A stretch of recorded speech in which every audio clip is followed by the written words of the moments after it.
হ্যাঁ, ওরা তো সবসময় আমাকে দিয়েছে গিফট, যেটা বললেন যে জার্সি একজন ব্যাট দিয়েছিল। বাট আমি যেটা চিন্তা করছি এবার আমি নিব না। আমি একটা গিফট দিব। যেহেতু আমাদের ব্যাট কোম্পানি আছে এমকেএস।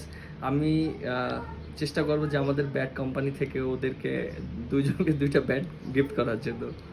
হ্যাঁ, অবশ্যই বিরাট কোহলি এবং রোহিত শর্মাকে। খেলবে কিনা জানি না, বাট আমার অনেক ইচ্ছা ছিল যে ওদের ২ জনকে ২ টা ব্যাট গিফট করবো আমাদের কোম্পানির। ক্রিকেটারদের সাথে আমাদের সাথে সবই ভালো সম্পর্ক সবারই।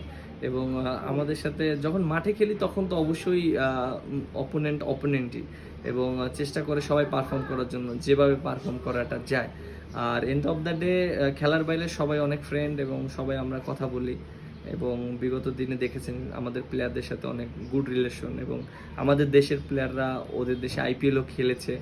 এটা আসলে আমাদের প্লেয়ারদের সাথে গুড রিলেশন হয় সবার সাথে।